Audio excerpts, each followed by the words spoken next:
क्या हुआ सीता?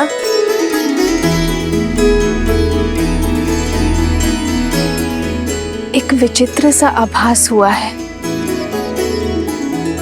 एक पुकार सुनी मैंने त्रिजटा, मेरे श्री राम की जय जयकार। राजा राम की नहीं, भगवान श्री राम की। तुम्हारा अनुमान उचित है सीता। श्री राम और लक्ष्मण को बचाने के लिए स्वयं गरुड़ देव आए थे और बड़े प्रेम से उनका बंधन काटा। अब सबको लगता है कि श्री राम ही भगवान नारायण है, राम ही भगवान है। अब सबको समझ आ गया है, समुद्र पर पत्थर जिनके नाम से तैरे वो कोई नर नहीं, नर के रूप में नारायण है। नहीं त्रिजटा, सबको समझ नहीं आया है। महाराज, यदि ये सत्य है तो ये युद्ध नर नहीं नारायण के विरुद्ध है। साक्षात गरुड़ बचाने आए थे उसे। भला विष्णु से कैसे जीतेंगे हम? हार निश्चित है। मौन हो जाओ मूर्खो, नहीं है वो विष्णु। गरुड़ का यह आना इस बात को सिद्ध करता है कि वो वनवासी एक साधारण मानव है। यदि वो विष्णु होता तो एक पक्षी की सहायता की आवश्यकता नहीं होती। इस कायर शार्दुल ने कहा और तुम सब ने मान लिया। हम राक्षस अपनी बुद्धि, अपने विवेक के लिए जाने जाते हैं। अपनी बुद्धि लगाकर सोचो, विष्णु शेष नाग की शैया बनाकर सोता है। क्या कोई नागपाश उस विष्णु को बांध सकता है? और यदि ये नर विष्णु का अवतार है तो भी है तो एक साधारण नर, जिसे मेरे इंद्रजीत के बाणों ने धराशायी कर दिया, पाश में बांध दिया। असहाय, असमर्थ, जिस भगवान में गरुड़ को आकर प्राण फूंकने पड़े, वो काहे का भगवान? जो धर्म और सत्य के मार्ग पर चलते हैं उन्हें नर में भी नारायण दिखाई देते हैं, श्री विष्णु दिखाई देते हैं। और जिनकी आंखों में अधर्म और अहंकार की पट्टी बंधी होती है उन्हें नारायण में भी नर दिखाई देते हैं, एक तुच्छ मानव दिखाई देता है। कान खोलकर मेरी बात सुनो और अपने हृदय में उतार लो। वो वानर उस वनवासी के बारे में चाहे जो सोचें, मेरी दृष्टि में वो केवल एक नर है, एक साधारण नर। और तुम सभी को इस बात का बोध है कि अमृत मंथन से ही विष्णु हम राक्षसों का सबसे बड़ा शत्रु रहा है। तो जब आज वो एक नर के रूप में है तो क्यों ना उसे मारकर इस संसार को विष्णु से मुक्त कर दें। वो राम एक साधारण नर और मैं लंकेश दशानन रावण। मेरी ये देह सहस्त्रों वर्षों के तप, युद्ध और वरदान से अजय है, अमर है। इस संसार में कोई मुझे मार नहीं सकता। राक्षस हूं मैं।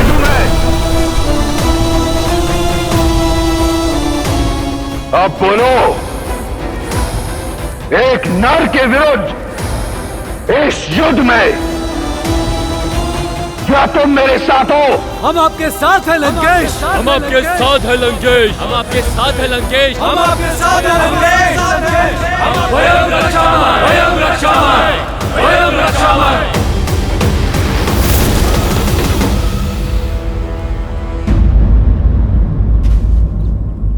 जिन वानरों को वन का वासी और संसार उद्दंडी कहता है, जिनसे सभी संबंध रखने से कतराते हैं, उनमें हरि तो केवल श्री हरि ही देख सकते हैं।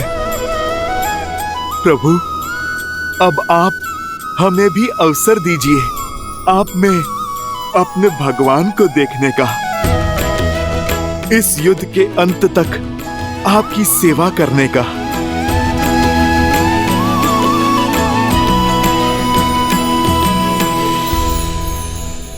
प्रभु श्री राम के भक्तों, उनके सेवकों, समय आ गया है शत्रु को दिखाने का कि ये अतरंगी सेना किसके साथ लड़ रही है और किसके लिए लड़ रही है। जय श्री राम।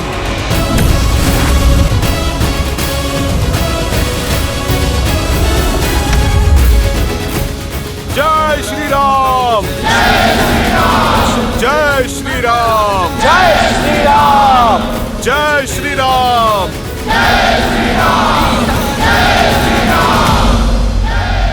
प्रतीत होता है ये उदंडी उड़दंग के लिए उत्सुक हैं। धूम्राक्ष, आदेश लंकेश। मेरे पुत्र ने सिद्ध कर दिया कि उस वनवासी और उसके मरकटों की टोली को माया युद्ध का ज्ञान नहीं, और इंद्रजीत के पश्चात माया युद्ध में तुम्हारा नाम दमकता है। जाओ, अतिथियों का स्वागत करो। जो आज्ञा लंकेश। स्मरण रहे, यदि राम नहीं तो उसके किसी सेनापति को अवश्य मार कराना, ताकि स्वयं को नारायण कहने वाले उस वनवासी का और उसके मरकटों की सेना का विश्वास टूट जाए। उन्हें यह सोचना पड़े कि कैसा भगवान है जो स्वयं की रक्षा नहीं कर पाता। जाओ। एकांत।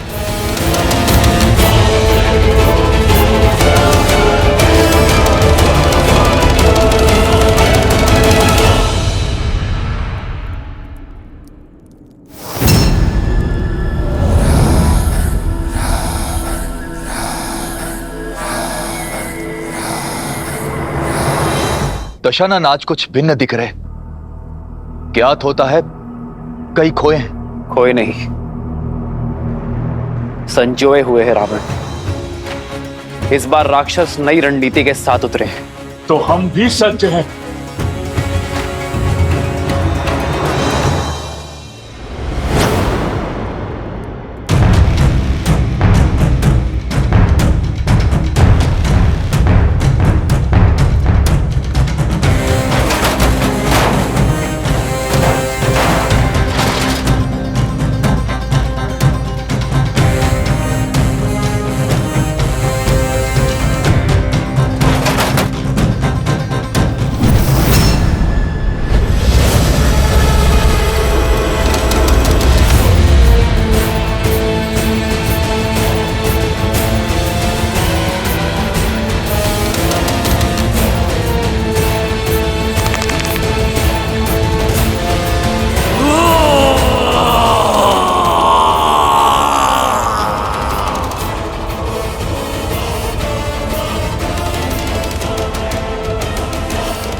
प्रभु, ये वज्र के शरीर वाला राक्षस वो भयावह स्वप्न है जो अपने एक ही वार में कई कोटि शत्रुओं का काल बन सकता है। इसे मारना देवताओं के लिए भी असंभव है। किंतु एक उलझन है प्रभु, ये योद्धा विकराल है किंतु रणनीति में शून्य है। और युद्ध के इस चरण में दशानन का इसे युद्ध प्रमुख बनाकर भेजना कुछ अटपटा सा लगता है प्रभु। रावण अत्यंत बुद्धिमान है विभीषण। इस योद्धा को भेजने का अर्थ है कि वो हमें भरमा रहा है। यह योद्धा एक भ्रम आवरण है।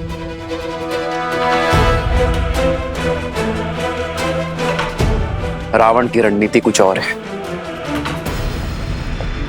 महाराज की जय हो। सेनापति प्रहस्त और उनकी सेना सुरंग में प्रवेश कर चुकी है लंकेश। लंका के वीरों, बहुत हुआ अब तक का खेल। क्या तुम्हारी जीवा उन वानरों का रक्त पीने के लिए उत्सुक नहीं है? क्या तुम्हारे अस्त्र उनका संहार करना नहीं चाहते? क्या हम राक्षस उन वानरों को कुचलने में सक्षम नहीं हैं?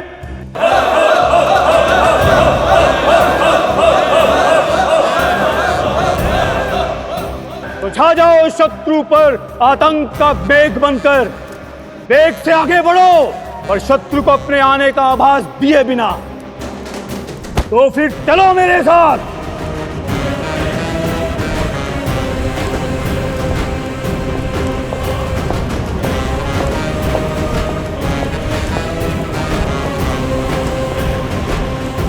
वयं रक्षामः, वयं रक्षामः, वयं रक्षामः, वयं रक्षामः, वयं रक्षामः।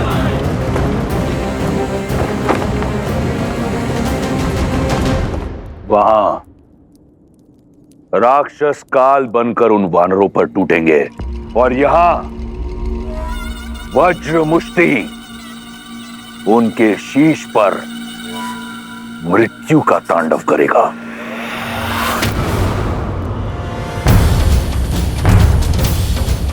इस ढोल का नाद सामान्य नाद से भिन्न है, अर्थात दशानन कोई नई रणनीति सोच रहा है और इस नाद के माध्यम से अपने योद्धाओं को रणनीति भेज रहा है।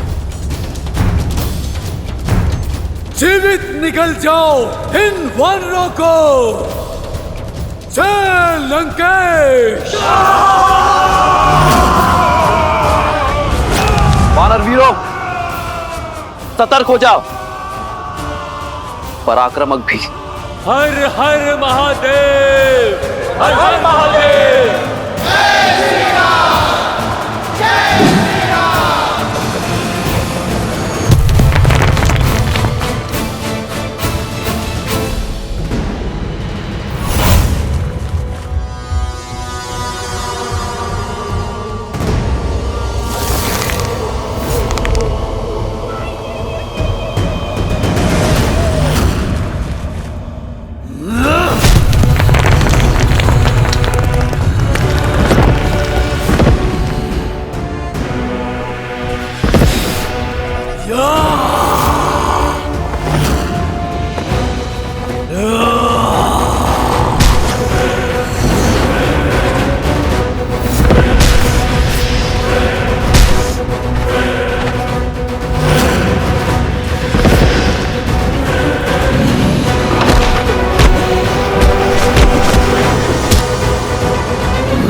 इसी मृत्यु के तांडव की प्रतीक्षा थी मुझे।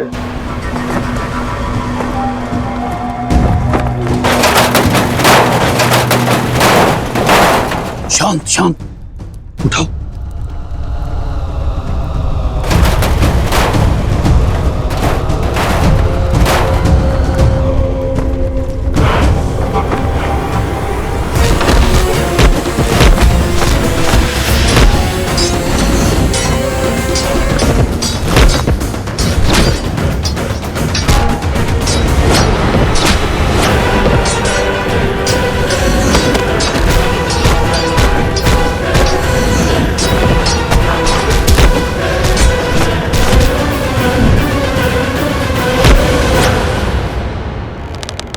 मैं अपने वानर वीरों पर अधर्म की गाज गिरने नहीं दूंगा।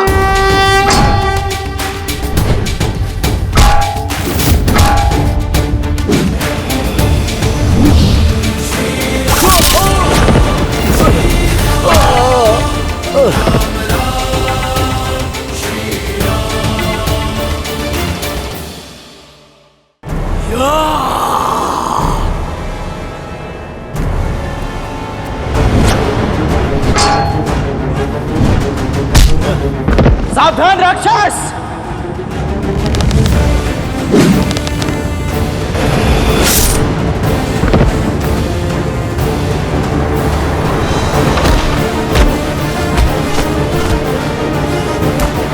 रुक जा धर्मी।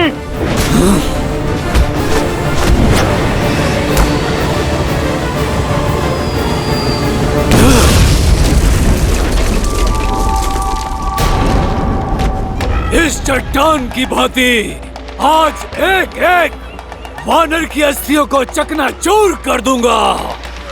वज्र मुष्टि का ये मुष्टि प्रहार।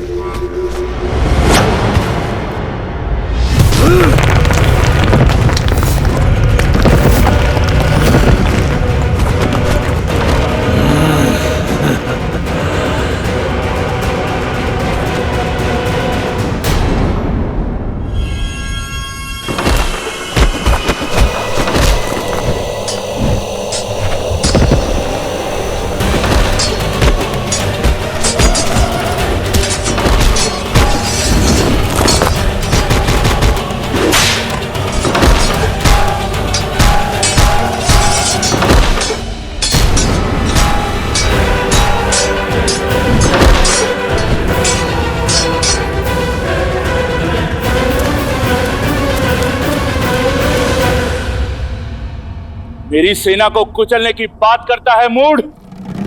तनिक इस वानर को मसल कर दिखा तो जानू। सुना था वानर बुद्धिमान होते हैं, पर तुम बुद्धिहीन कैसे इस जाति में जन्मे? मेरी मुष्टि का पराक्रम देखकर भी चले आए काल के मुख में। पराक्रम नहीं, धूर्तता और नीचता देखी तुम्हारी। हथों पर वार करने वाले को निर्बल कहते हैं, शूरवीर नहीं। ये अभी सिद्ध हो जाएगा।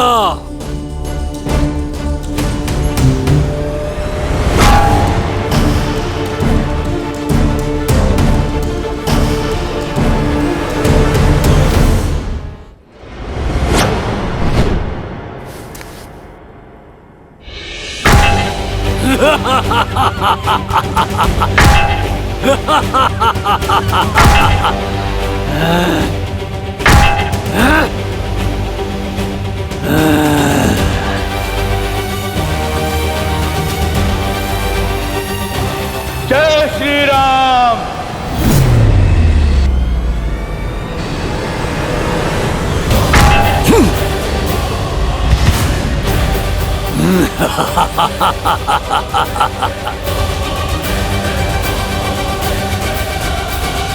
निर्बल कहा था ना मुझे? अब देखो इस निर्बल का बल।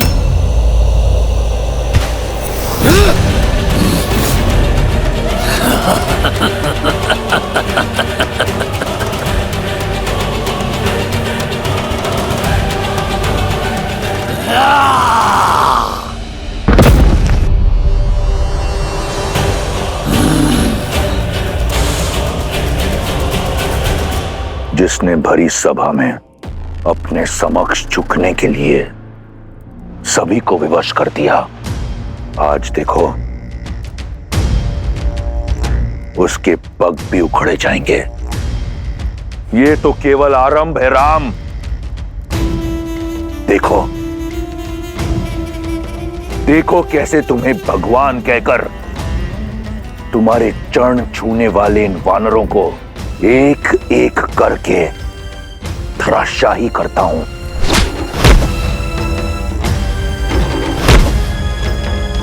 कैसे इन वानरों के शव तुम्हारे चरणों में पड़े होंगे, और यही होगा मेरे प्रतिशोध का आरंभ, मेरी बहन के अपमान का, मेरे अक्षय कुमार के वध का।